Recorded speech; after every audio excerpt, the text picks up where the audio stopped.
Veuillez vous asseoir.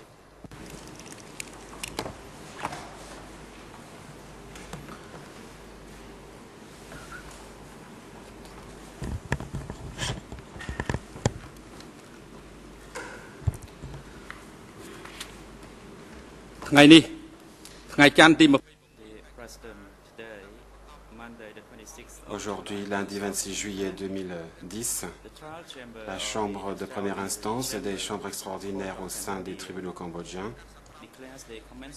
déclare ouverte l'audience pour le prononcé du jugement dans le dossier numéro 001 1807 2007 ECCC TC concernant Kang Kek Iu alias Dok, de sexe masculin âgé de 68 ans, mis en accusation pour crime contre l'humanité, violation grave des conventions de Genève du 12 août 1949, violation du Code pénal cambodgien de 1956, à savoir assassinat, articles 501 et 506, et torture, article 500. Crimes prévus et réprimés par les articles 3 nouveaux, 5, 6, 29 nouveaux et 39 nouveaux de la loi portant création de chambres extraordinaires au sein des tribunaux cambodgiens. C'est en rapport avec S21 à Phnom Penh, Cambodge, et commis durant la période du Kampuchea démocratique entre le 17 avril 1975 et le 6 janvier 1979. Je demande au greffier Sekol Vouti de rendre compte de la présence des parties à l'audience.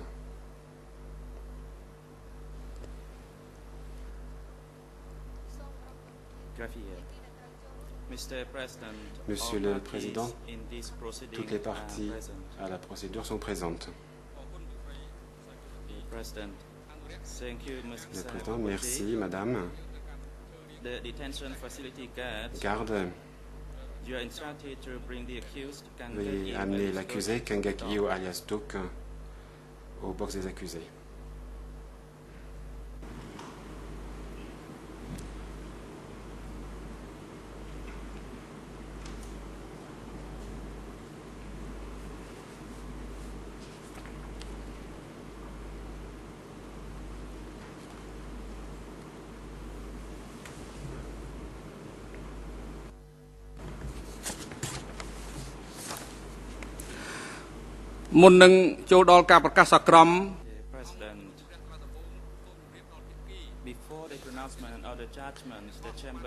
Avant le prononcé du jugement,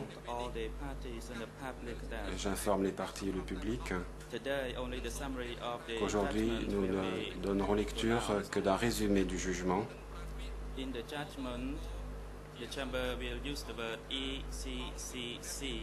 Dans le jugement, nous utilisons l'expression CETC pour désigner les chambres extraordinaires au sein des tribunaux cambodgiens. Résumé du jugement, dossier numéro 001 1807 2007 ECCC TC Kang Kek Iu 26 juillet 2010. Introduction. Le texte qui suit est le résumé des motifs de la Chambre de première instance qui figure dans le jugement. Le texte des motifs de la décision qui fait foi est celui du jugement écrit, dont des copies en khmer, en anglais et en français seront disponibles à l'issue de l'audience. La Chambre souhaite en premier lieu exprimer sa reconnaissance envers les parties, les interprètes, les traducteurs, les greffiers d'audience et les sténotypistes, les fonctionnaires de l'administration, du service audiovisuel et de la sécurité des CETC, les fonctionnaires de la Chambre elle-même et toutes les autres personnes qui ont contribué au bon déroulement du procès. Les audiences ont commencé le 17 février 2009 et ont pris fin le 27 novembre 2009. Au cours des 72 jours de procès, la Chambre a entendu 24 témoins, 22 parties civiles et 9 experts. Environ 1000 documents ont été produits devant la Chambre et examinés. La longueur de la procédure et celle du jugement reflètent aussi bien la nature historique de ce procès, le premier qui se déroule devant les CETC, que l'ampleur des accusations portées contre l'accusé.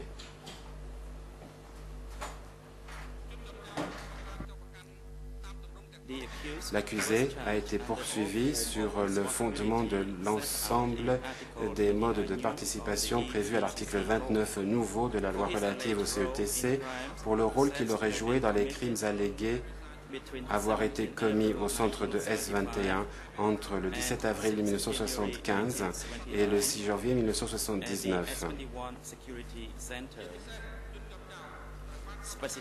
Plus précisément, il a été reproché à l'accusé d'avoir exercé les fonctions de directeur adjoint puis de directeur de S21 et d'être responsable des crimes contre l'humanité suivants: meurtre, extermination, réduction en esclavage, emprisonnement, torture, viol, persécution pour motifs politiques et autres actes inhumains. Il a été également accusé de violations graves des conventions de Genève de 1949 suivantes: homicides intentionnels, torture ou traitements inhumains, fait de causer intentionnellement de grandes souffrances ou de porter gravement atteinte à l'intégrité physique ou à la santé, fait de priver intentionnellement des prisonniers de guerre ou des civils de leur droit à un procès équitable, et détention illégale de civils, ainsi que des crimes visés au Code pénal du Cambodge de 1956 d'assassinat et de torture. Dans la décision relative à l'exception préliminaire portant sur l'extinction de l'action publique pour les crimes relevant du droit national, que la Chambre rend aujourd'hui séparément, la Chambre explique qu'elle n'a pas examiné les crimes d'assassinat et de torture visés au Code pénal de 1956,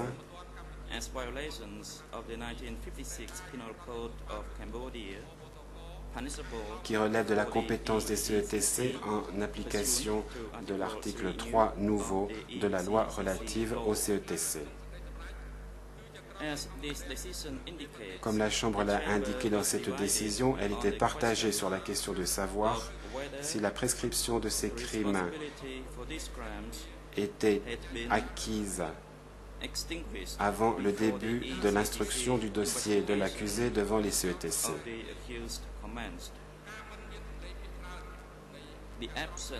Faute de majorité requise sur cette question, la Chambre ne peut connaître des crimes relevant du droit cambodgien.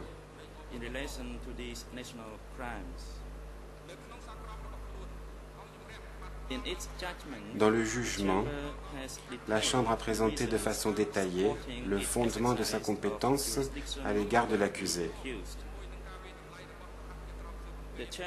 La Chambre souscrit à la conclusion des co-juges d'instruction selon laquelle Keng Kek-yew aurait été un des principaux responsables des crimes commis au Kampuchea démocratique durant la période allant du 17 avril 1975 au 6 janvier 1979.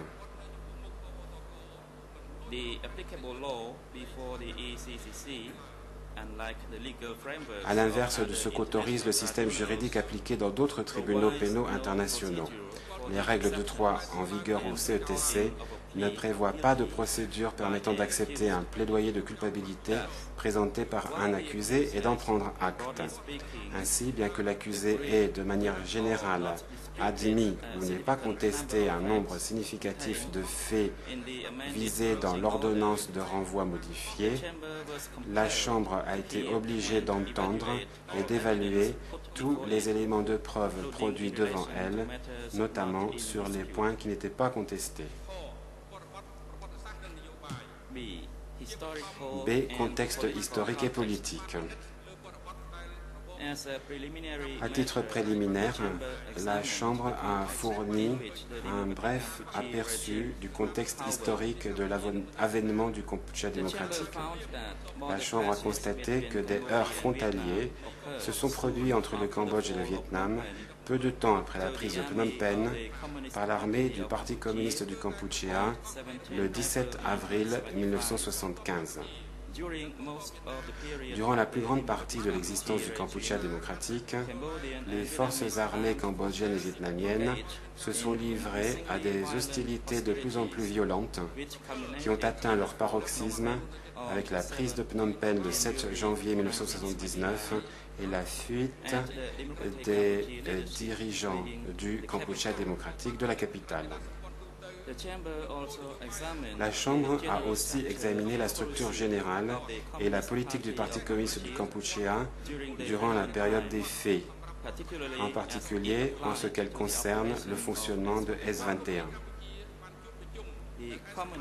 Les membres du Parti communiste du Kampuchea se sont réunis en congrès en janvier 1976 pour adopter un statut et donner un cadre officiel à la structure complexe et centralisée par laquelle ils entendaient placer l'appareil gouvernemental et les forces armées sous l'autorité absolue du parti. En pratique, le pouvoir au sein du Kampuchea démocratique était exercé par le comité permanent, l'organe exécutif du comité central, dont les membres comprenaient le secrétaire ou Premier ministre, Pol Pot, et un nombre restreint de membres de haut rang du Parti communiste du Kampuchea. Toutes les institutions, y compris militaires, devaient rendre compte au comité central par l'intermédiaire du comité permanent. En outre, toute la population civile était gouvernée par le biais d'un réseau d'organes placés sous le contrôle étroit du comité central par l'intermédiaire du comité permanent. Le Parti communiste du Kampuchea diffusait sa politique dans le pays par différents moyens, notamment par le biais de directives, de rassemblements, de formations, d'émissions de radio et de journaux. L'aspect le plus important de la politique du Parti communiste du Kampuchea, dans le cadre de l'espèce, était connu sous le mot « écrasé », signifiant l'arrestation, l'interrogation et l'exécution des personnes perçues comme des ennemis ou des espions. C'est au regard de ce contexte historique et politique que la Chambre a examiné les accusations portées à l'encontre de Kang Geuk-yeol. C. S21 et le rôle de l'accusé. L'accusé est né le 17 novembre 1942 dans le village de Pewei, commune de Piam Bang, district de Stung, province de Kampong Thom. En 1965, après avoir fini ses études, il a été nommé professeur de mathématiques au collège de Skun, dans la province de Kampong Cham, avant de rejoindre la résistance clandestine en 1967. En 1971, l'accusé était chargé de diriger le centre de sécurité du Parti communiste du Kampuchea, appelé M13. Il s'est appuyé sur de nombreuses techniques identiques pour le fonctionnement de M13 et S21, notamment le recours à la torture durant les interrogatoires, le recrutement et l'endoctrinement d'adolescents et l'exécution systématique des détenus à l'issue de leur interrogatoire.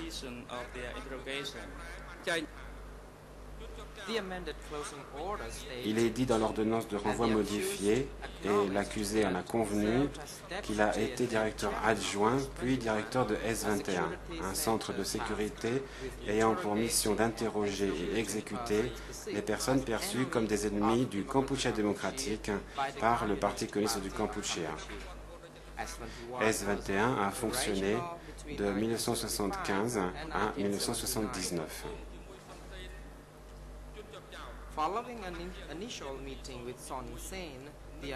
En octobre 1975, à la suite d'une réunion initiale avec Son Sen, l'accusé, en sa qualité d'adjoint du directeur de S21, In Lon, alias Nat, a créé et a commencé à superviser l'unité des interrogatoires de S21.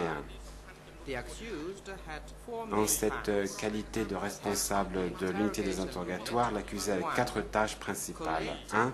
Rassembler les documents collectés dans des institutions du régime de Lon Nol. 2.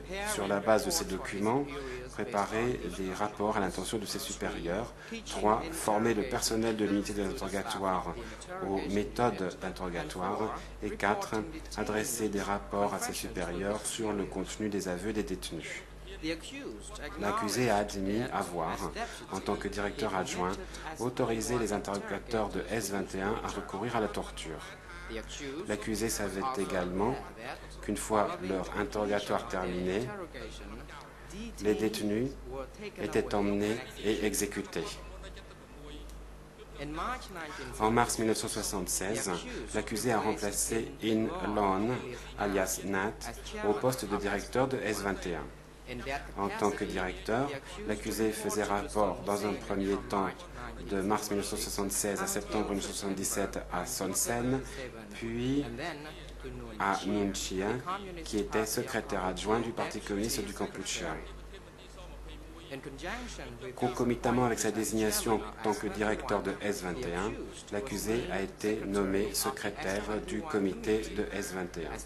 En ses qualités de directeur et de secrétaire, l'accusé avait pleine autorité sur l'ensemble du personnel de S21, y compris sur les 2 autres membres du comité de S21, comme Wak, alias Hor, et Nun Hui, alias Hui Srey. Ce rôle de chef incontesté de S21 est confirmé par les propres dires de l'accusé, par les déclarations de témoins et de parties civiles, et par les documents qui ont été produits devant la Chambre pendant le procès.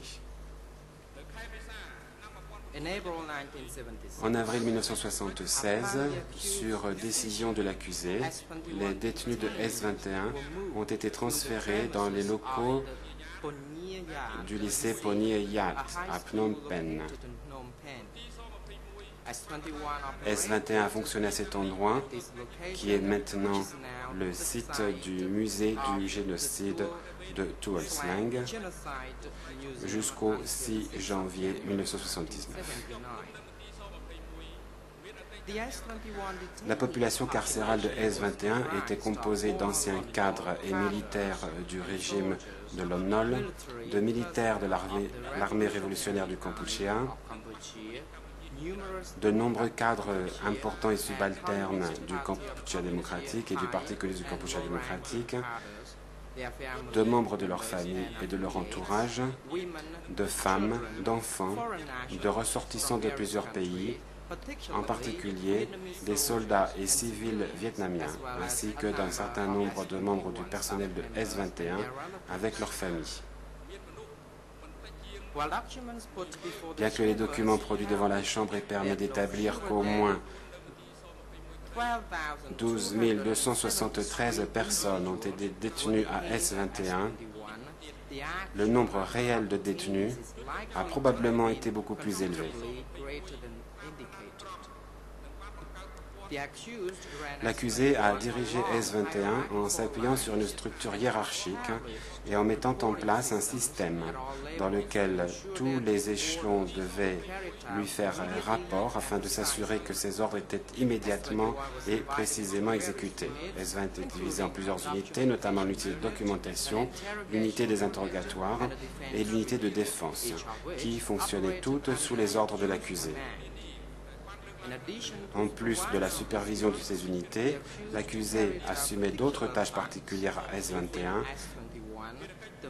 dont les plus importantes sont les suivantes. Recrutement du personnel. L'accusé a reconnu que certains membres du personnel de S21 étaient des anciens subordonnés de M13. En outre, il a convenu qu'en sa qualité de directeur de S21, il a poursuivi la pratique qu'il avait suivie à M13, consistant à recruter comme subordonnés des adolescents impressionnables. Formation du personnel. L'enseignement, notamment la formation politique, était l'une des principales responsabilités de Kang Kek-yew à S21, qui a indiqué qu'il était le seul responsable de la formation de ceux qui y travaillaient. Outre la formation politique, des sessions régulières supplémentaires comprenaient un enseignement pratique sur des méthodes d'interrogatoire, passant d'un rythme annuel en 1977 à des sessions mensuelles puis hebdomadaires en 1978.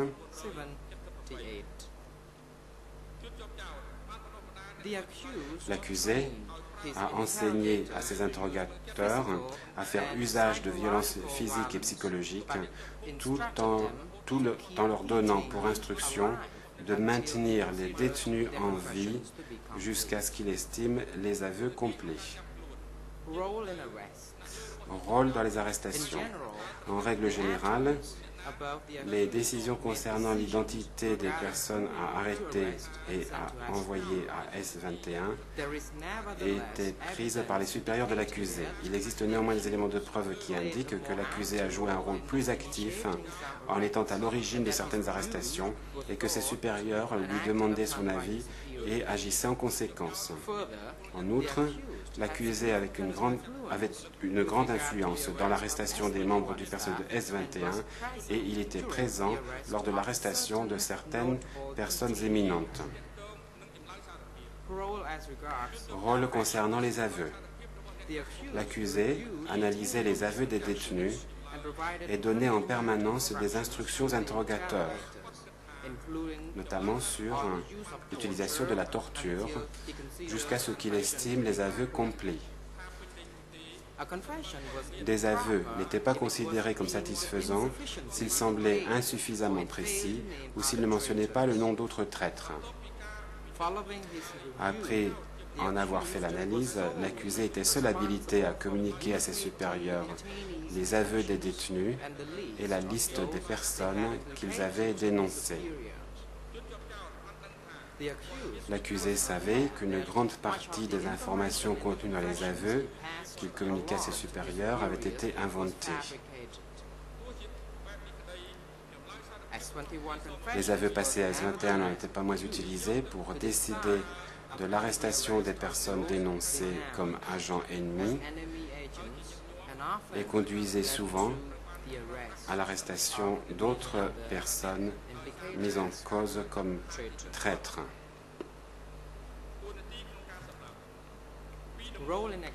Rôle relatif aux exécutions. Initialement, l'accusé déléguait à son adjoint, Kumwak, alias Orr, le soin de décider de la date d'exécution des détenus. Toutefois, à la suite d'un incident au cours duquel un prisonnier avait été exécuté avant d'avoir passé des aveux complets, l'accusé a insisté pour vérifier personnellement que les interrogatoires étaient terminés avant que les détenus puissent être exécutés. En outre, en sa qualité de directeur de S21, l'accusé a décidé de transférer à Cheung Ek, situé à environ 15 km au sud-ouest de Phnom Penh, le site où les détenus étaient exécutés et enterrés. En règle générale, à l'issue de leur interrogatoire, les détenus de S21 étaient transférés à Cheung Ek et exécutés sommairement. Il n'y avait ni procès, ni possibilité de contester l'arrestation, la détention ou la condamnation à mort. L'accusé a admis que la pratique des arrestations des détentions et des exécutions sans recours à un procès étaient incompatibles avec l'existence de tribunaux et de garanties procédurales. Torture et viol. Toute une série de techniques de torture étaient appliquées à S21. L'accusé a admis que les interrogateurs avaient reçu l'autorisation d'utiliser 4 techniques violentes d'interrogatoire: les coups, l'électrocution, l'asphyxie à l'aide d'un sac en plastique et la torture par l'eau. Outre ces 4 méthodes autorisées, l'accusé a reconnu que les interrogateurs ont utilisé un certain nombre de techniques supplémentaires, notamment dans un cas où un membre du personnel de S21 a introduit un bâton dans le vagin d'une détenue pendant l'interrogatoire. Le recours à ces diverses techniques d'interrogatoire était destiné à obtenir des aveux détaillés qui devaient contenir l'autobiographie du détenu, la nature de ses crimes et de ses activités de trahison, son implication dans ces activités, ainsi que les réseaux de traîtres.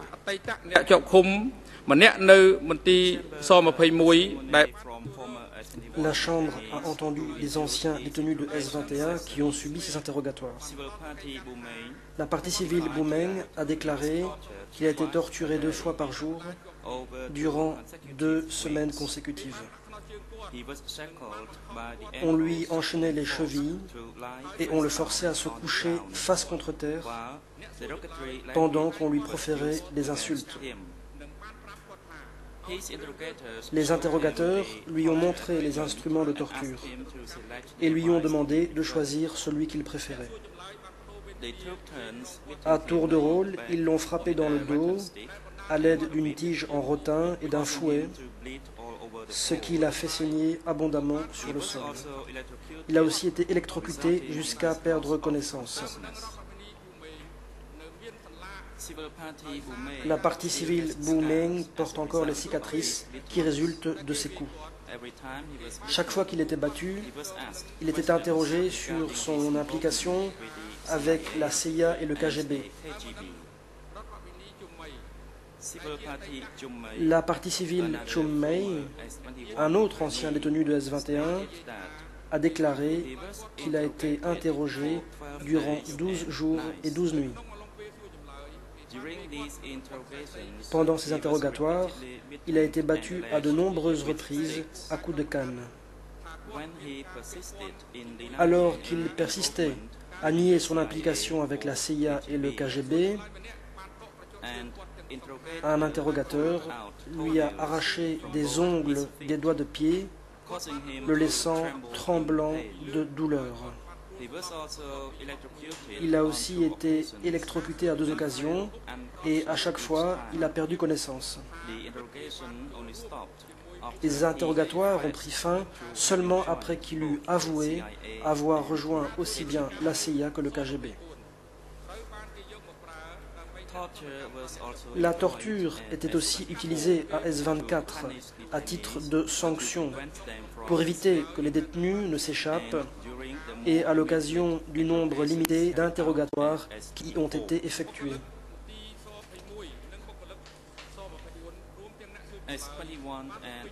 Le personnel de S21 et de S24, y compris les interrogateurs, agissait dans un cadre hiérarchique clairement défini, sous les ordres ou sur délégation de l'autorité de l'accusé, qui lui-même exécutait les ordres du comité permanent.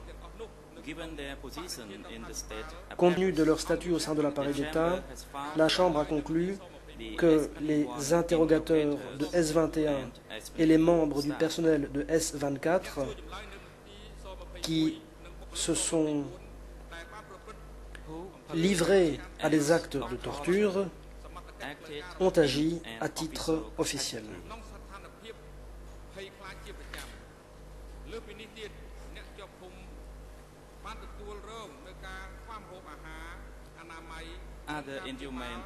Autres actes inhumains.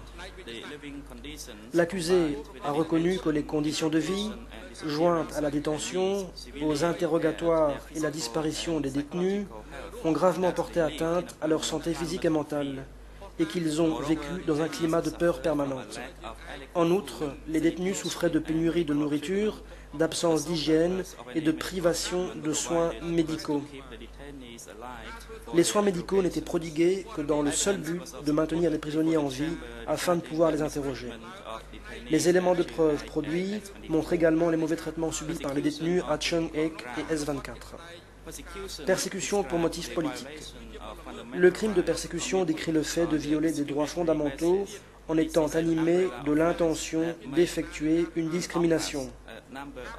C'est un crime au contour large qui englobe un certain nombre d'autres infractions spécifiques, sous-jacentes des crimes contre l'humanité, lorsqu'il est prouvé que son auteur était animé de l'intention discriminatoire requise.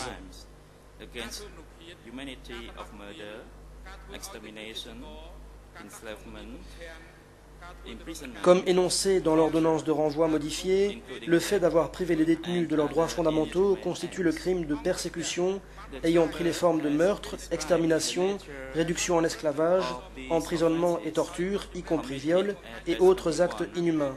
La Chambre a décrit la nature de ces crimes commis à S21 et elle précisera dans la suite du présent résumé si ceux-ci sont englobés dans le crime de persécution.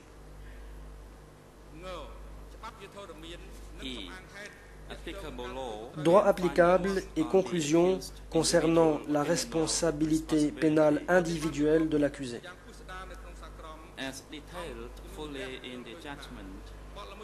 Comme elle l'a présenté en détail dans le jugement, la Chambre a conclu que les crimes reprochés à l'accusé, en application des articles 5 et 6 de la loi relative au CETC, ainsi que les modes de participation reprochés en application de l'article 29 nouveau de la loi relative au CETC, étaient reconnus comme tels par le droit international au moment des faits.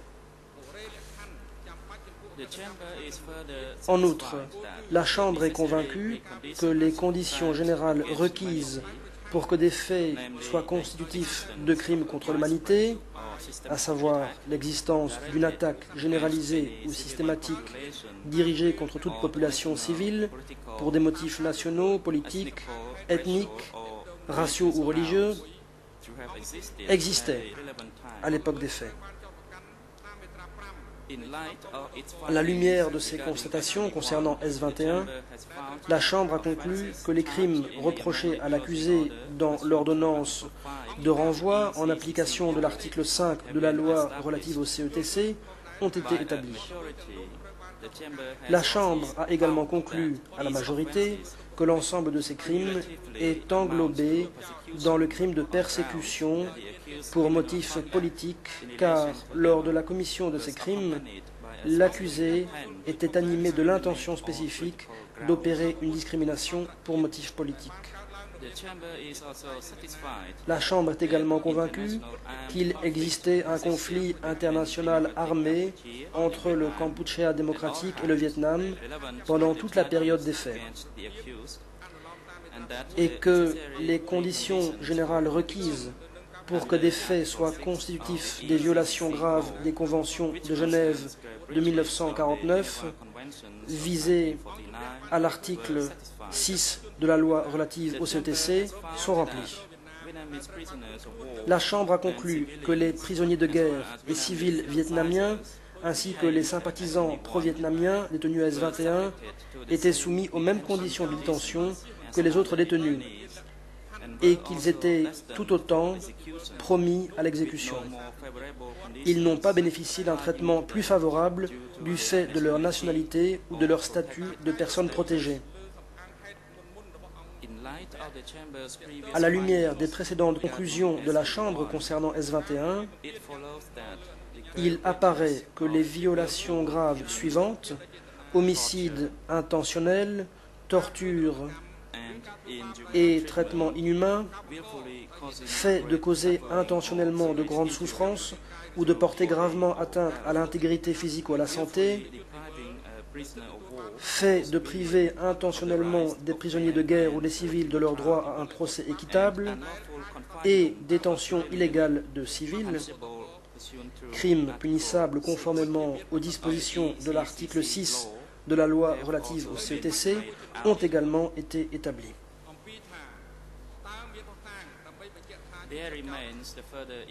Par ailleurs, il reste à examiner la question de la preuve de la responsabilité pénale de l'accusé au regard des crimes commis à S21. Il est allégué dans l'ordonnance de renvoi modifiée que l'accusé a personnellement torturé des détenus de S21 ou leur a infligé des mauvais traitements, et cela à de nombreuses occasions. La Chambre a conclu que les éléments de preuve produits sont insuffisants pour établir que l'accusé est responsable d'avoir commis des actes de torture ou d'autres actes inhumains sous la forme d'une perpétration physique ou d'une omission coupable. En revanche, la Chambre a jugé que la théorie de la responsabilité pénale découlant de la participation à une entreprise criminelle commune est applicable devant les CETC en général et en l'espèce en particulier, au moins sous sa forme élémentaire et sous sa forme appelée systémique. En particulier, la Chambre a abouti à des conclusions détaillées sur la nature criminelle du système de S21 supervisé par l'accusé. Ce système présente clairement les caractéristiques d'une entreprise criminelle commune de forme systémique qui a été appliquée devant d'autres tribunaux internationaux dans le cas de camps de détention ou d'autres structures organisées où les détenus étaient systématiquement soumis à des mauvais traitements. La Chambre a constaté qu'à la suite de la réunion tenue le 15 août 1975 avec Son Sen, l'accusé a contribué à la mise en place de S21 aux côtés de In Lorn alias Nat, son premier directeur. En ses qualités de directeur et de secrétaire de S21, l'accusé a continué à améliorer l'efficacité des activités du centre et à le diriger, avec l'aide des membres subalternes du comité de S21, à savoir Kim Wak alias Ho et Nun Hui alias Hui Sere, jusqu'à son abandon le 7 janvier 1979. Avec ces personnes et par l'intermédiaire de ses subordonnés, l'accusé a veillé au bon fonctionnement de S21, un centre destiné à détenir, interroger et exécuter illégalement les ennemis supposés du Parti communiste du Kampuchea, cambodgien et étranger.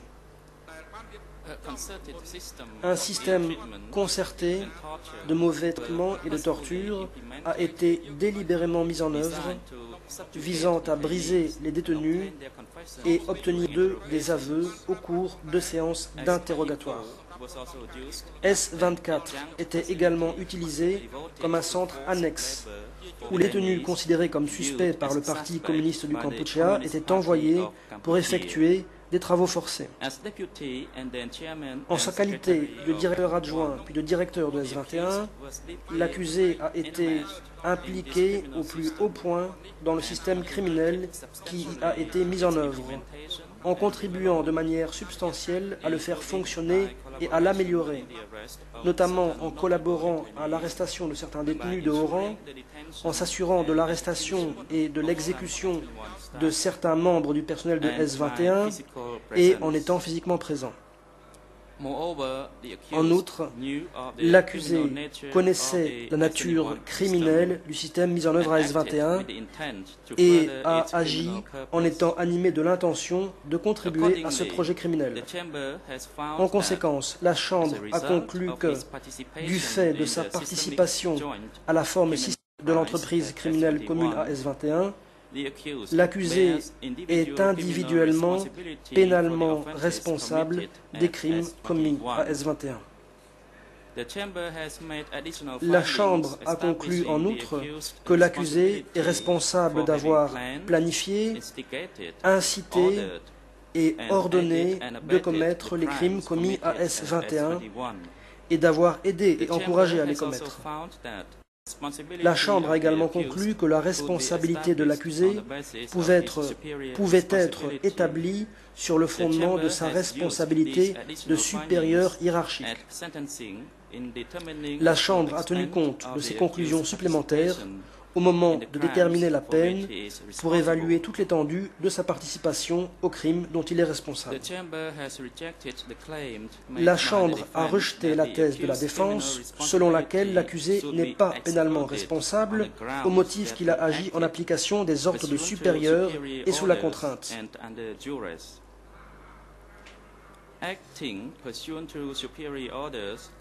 Agir en application des ordres des supérieurs ne peut pas légalement être une cause d'irresponsabilité dans le cas de crimes contre l'humanité. En l'espèce, l'accusé savait également que les ordres de tuer, torturer et détenir arbitrairement les personnes protégées au terme des conventions de Genève étaient illégaux. En outre, l'accusé ne peut être considéré comme ayant agi sous la contrainte en qualité de directeur adjoint, puis directeur de S21. Bien que la Chambre convienne que vers la fin de l'existence de S21, l'accusé a pu craindre que lui-même et ses proches soient tués si ses supérieurs n'étaient pas satisfaits de sa conduite, il ne peut invoquer la contrainte quand la menace perçue est la conséquence de la mise en œuvre d'une politique de terreur à laquelle il a lui-même sciemment et activement participé. Or, de fait, l'accusé a déployé dans l'exécution de ses fonctions un degré élevé d'efficacité et de zèle.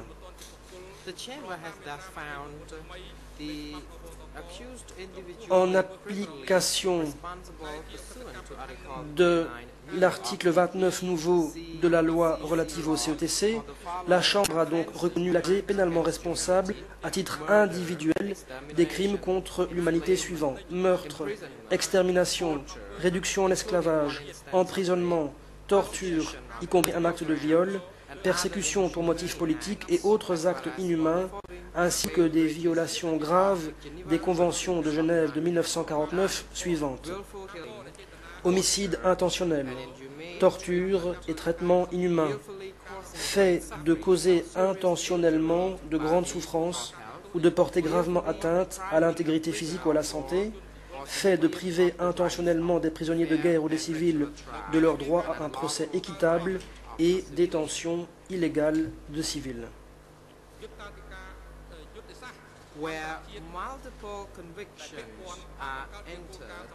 En cas de déclaration de culpabilité multiple, la jurisprudence internationale pertinente a établi des critères permettant de déterminer quelles infractions il convient de retenir et quelles infractions sont considérées comme englobées dans des crimes plus graves. Conformément à ces critères, la Chambre a,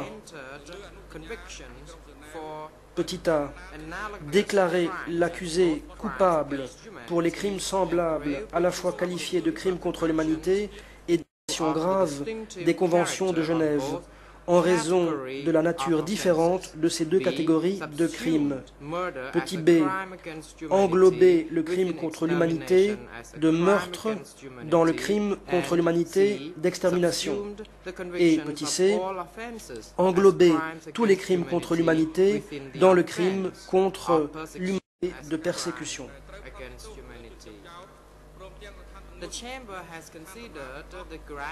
Pour déterminer la peine, la Chambre a pris en compte la gravité des crimes dont l'accusé a été déclaré coupable, ainsi que les circonstances aggravantes et atténuantes applicables. Elle a également tenu compte de l'évaluation psychiatrique et psychologique de l'accusé, des témoins de personnalités qui ont déposé devant la Chambre et de la position que l'accusé occupait dans la hiérarchie du Kampuchea démocratique. La Chambre a également tenu compte, pour fixer la peine, de décisions dans d'autres tribunaux pénaux internationaux ont évalué la peine qu'il convenait d'infliger dans des cas relatifs à des crimes de masse. Enfin, la Chambre la décision relative à la demande de mise en liberté qu'elle a rendue le 15 juin 2009, dans laquelle elle a déclaré qu'en cas de condamnation, l'accusé aurait droit à une réduction de peine, à décider au moment de la fixation de la peine, en raison de sa détention illégale par le tribunal militaire du Cambodge entre le 10 mai 1999 et le 30 juillet 2007. Bien que la gravité des crimes commis par l'accusé appelle sans aucun doute une lourde peine d'emprisonnement, ces éléments pris dans leur ensemble ont fait que la Chambre n'a pu prononcer la plus lourde peine prévue par la loi relative au CETC, l'emprisonnement à vie. Avant de lire le dispositif du jugement, la Chambre va maintenant présenter sa décision sur l'action civile. L'action civile. En application de la règle 101 du règlement intérieur, la Chambre s'est prononcée sur la réalité et sur le fond des demandes de réparation présentées par les parties civiles à Keng Kwek Eo. Les dispositions du règlement intérieur concernant l'action civile ont subi des modifications importantes depuis le début du procès. Ces modifications ont pour objectif de garantir, entre autres, que la procédure devant le CETC permette une participation réelle des victimes de crimes de masse dans le contexte spécifique du Cambodge.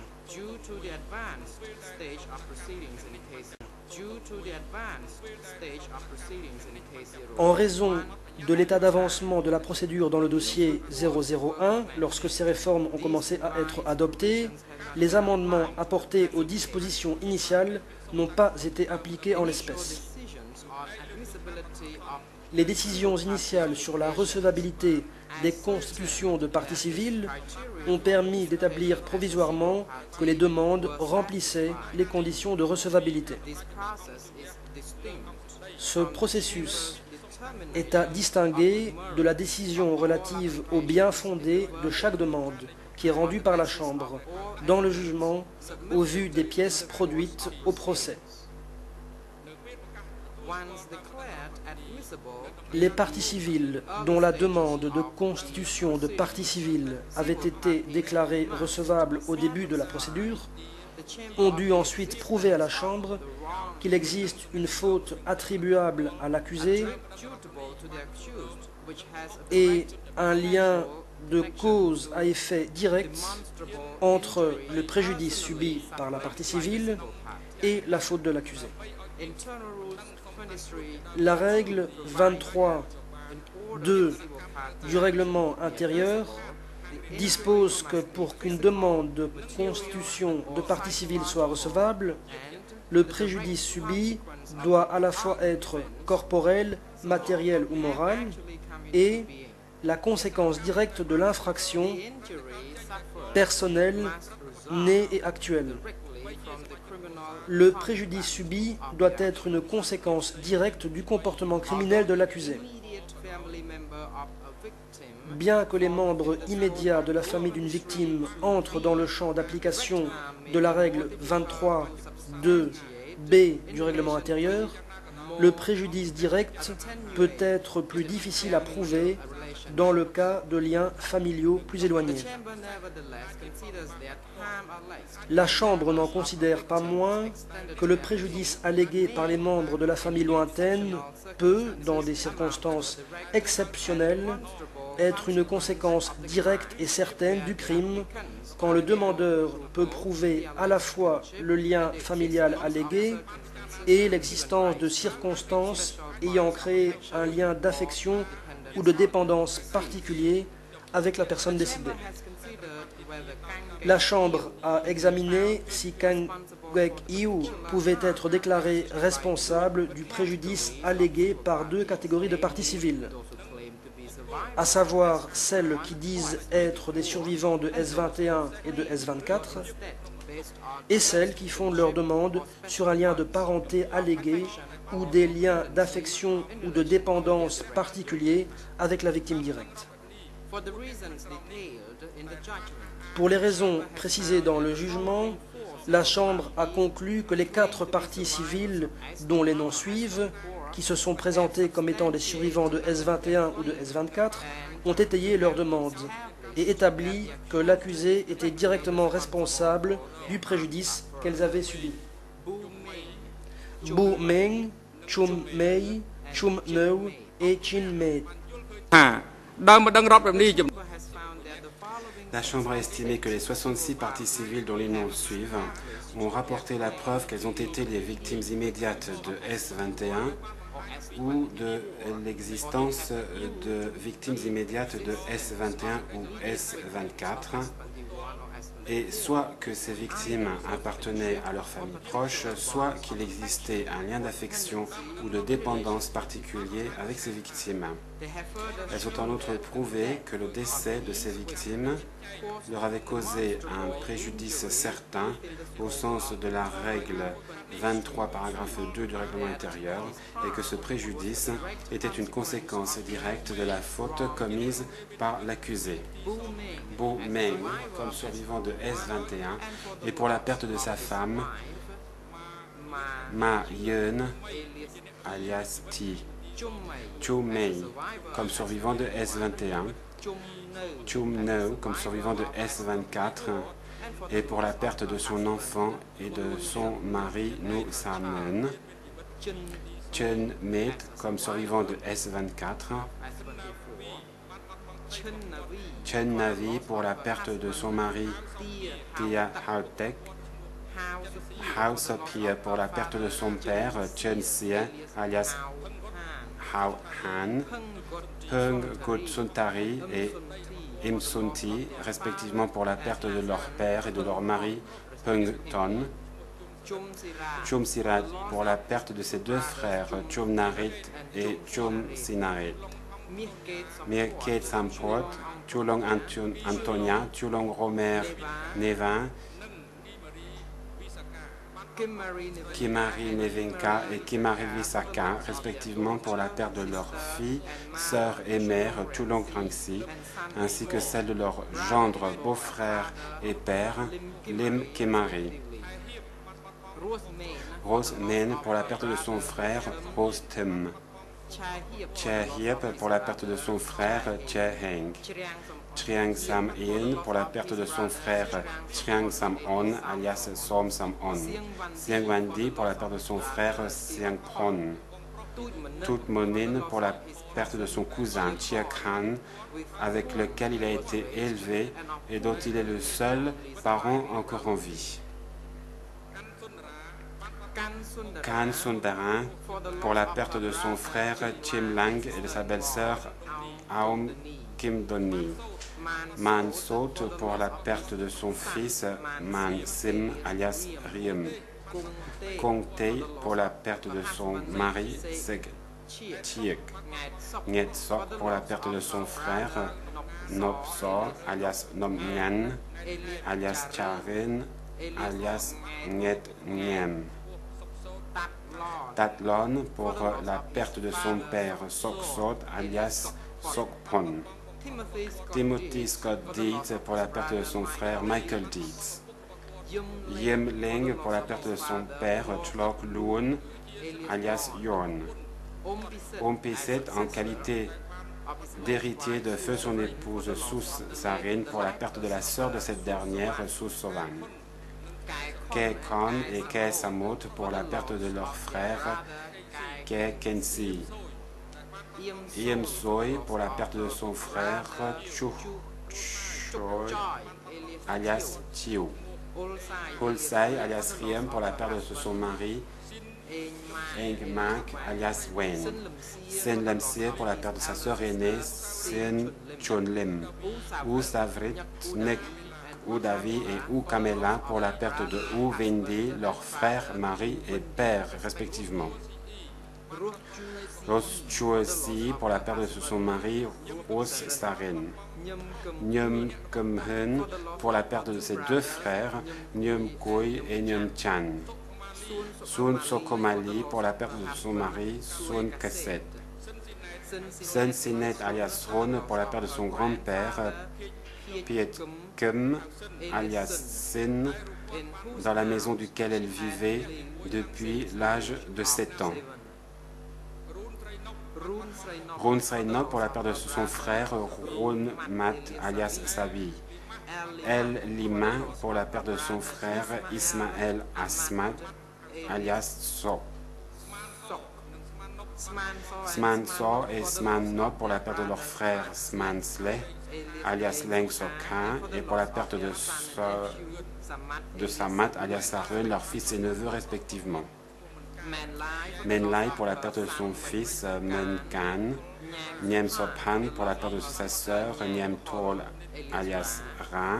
Net Pali pour la perte de son frère, Net Bunti, qui a vécu chez lui jusqu'à l'âge de 15 ans, âge auquel il a été enrôlé dans l'armée. Li Kiek pour la perte de sa sœur, Oi Ran alias Mao. Pun Punluk alias Nget pour la perte de son père, Pun Kun alias Chang. Chan Krut pour la perte de son frère, Chan Nun alias Sinun. Nong Kim Lien pour la perte de sa sœur, Nong Kim Ngek alias Nong Kim Wei. Pein So Kun pour la perte de sa sœur, Pein So Pie. Kan San pour la perte de son frère, Kan Kon. Ung Wen alias Hul Wen pour la perte de son frère, Ung Kwam alias Huan. Miesafen pour la perte de son père, Uk Top. Sexiek pour la perte de son cousin et fiancé, Mok Chun, qui vivait dans la maison familiale. Chat Kem Chun pour la perte de son père, Am Tuat, et d'un parent du nom de Pot Mui alias Sa Hol. Okwa Sotin pour la perte de son père, Ukchi. Martine Lefebvre et Uk Nieri pour la perte de Uk Ket, leur mari et leur père respectivement. Et Robert Hamill pour la perte de son frère, Kerry Hamill.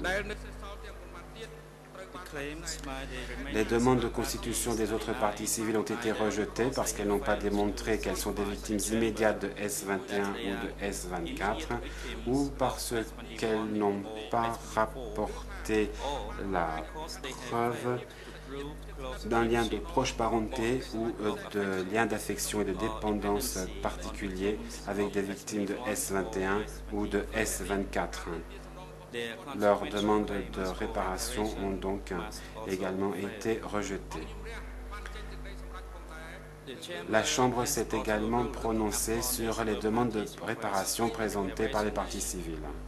Pour que ces demandes soient acceptées, elles doivent viser à obtenir des réparations collectives et morales dans le sens de la règle 23, paragraphe 1er, alinéa B du règlement intérieur, et être suffisamment déterminé ou déterminable pour pouvoir donner lieu à une injonction à l'encontre de la personne condamnée. Le trait essentiel de l'action civile est que les réparations sont à la charge exclusive de la personne condamnée une fois que celle-ci a été déclarée responsable du préjudice subi par les parties civiles du fait de la commission de l'infraction. Les CETC, juridictions pénales internationales hybrides au sein des tribunaux cambodgiens, n'ont pas compétence pour ordonner des mesures d'exécution des réparations. La Chambre n'a pas compétence sur d'autres instances nationales ou internationales.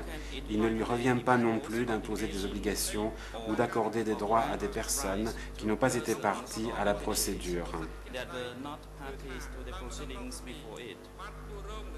Dans le présent contexte, il existe également des contraintes qui sont dues à l'immense l'atrocité des préjudices subis par les parties civiles et au manque probable de solvabilité de l'accusé qui semble être indigent.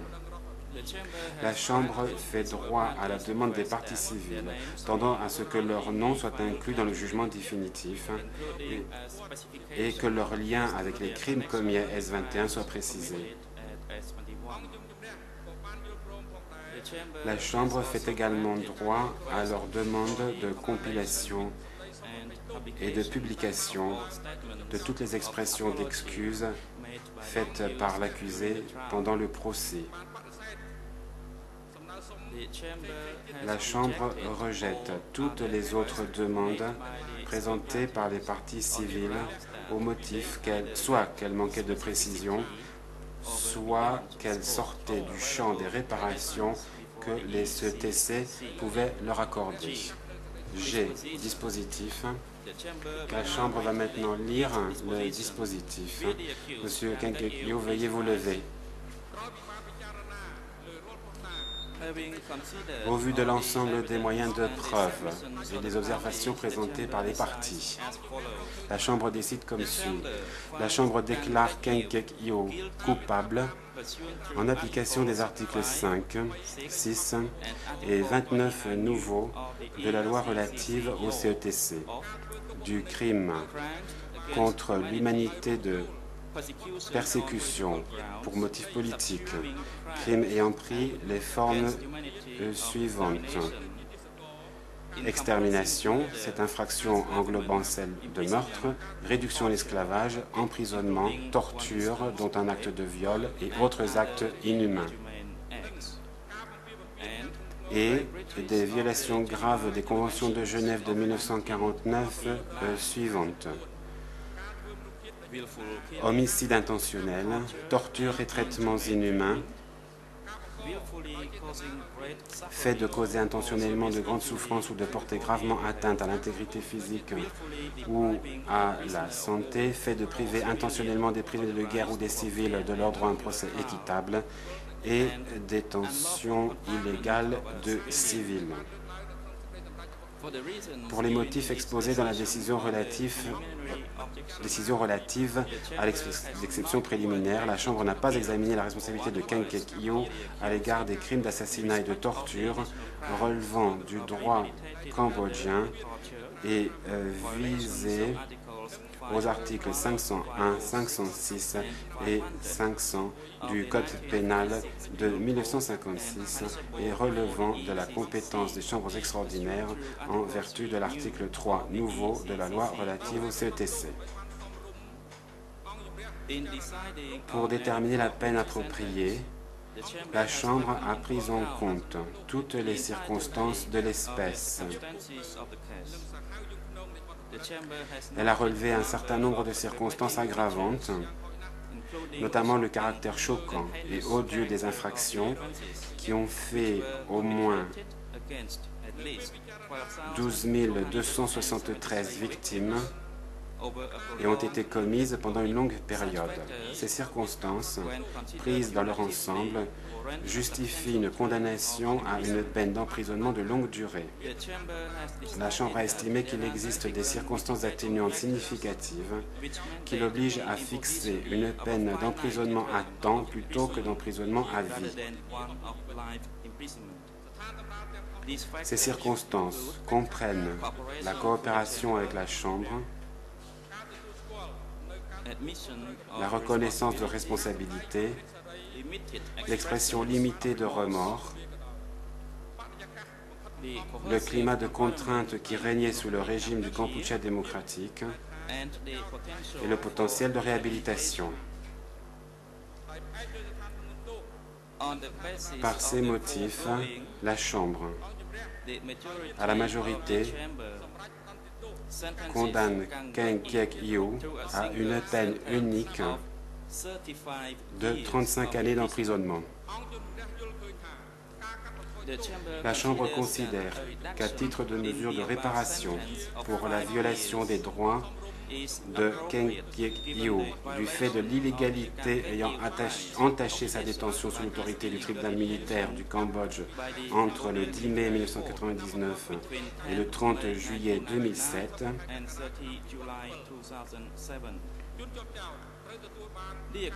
il y a lieu de réduire that is from 10 May 1999 to 30 July 2007 under the authority of the Cambodian military court, and from 31 July 2007 until the judgment becomes final under the authority of the ECCC. The chamber has previously named all civil parties. Il y a lieu de réduire la durée de la peine de la totalité du temps qu'il a passé en détention, soit du 10 mai 1999 au 30 juillet 2007, la période pendant laquelle il était maintenu en détention par le tribunal militaire du Cambodge, et du 31 juillet 2007 jusqu'au jour où le présent jugement devient définitif, la période de sa détention provisoire sous l'autorité des CETC. La Chambre a précédemment énuméré les parties civiles ayant subi un préjudice qui est la conséquence directe des crimes pour lesquels Keng Gyek-yew est condamné. La Chambre procédera à la compilation de toutes les excuses et les déclarations de reconnaissance de responsabilité faites par Keng Gyek-yew au cours du procès. Cette compilation sera affichée sur le site officiel de CETC dans les 14 jours suivant la date du jugement définitif. Elle rejette toutes les autres demandes des parties civiles. Le jugement est susceptible d'appel conformément au règlement intérieur.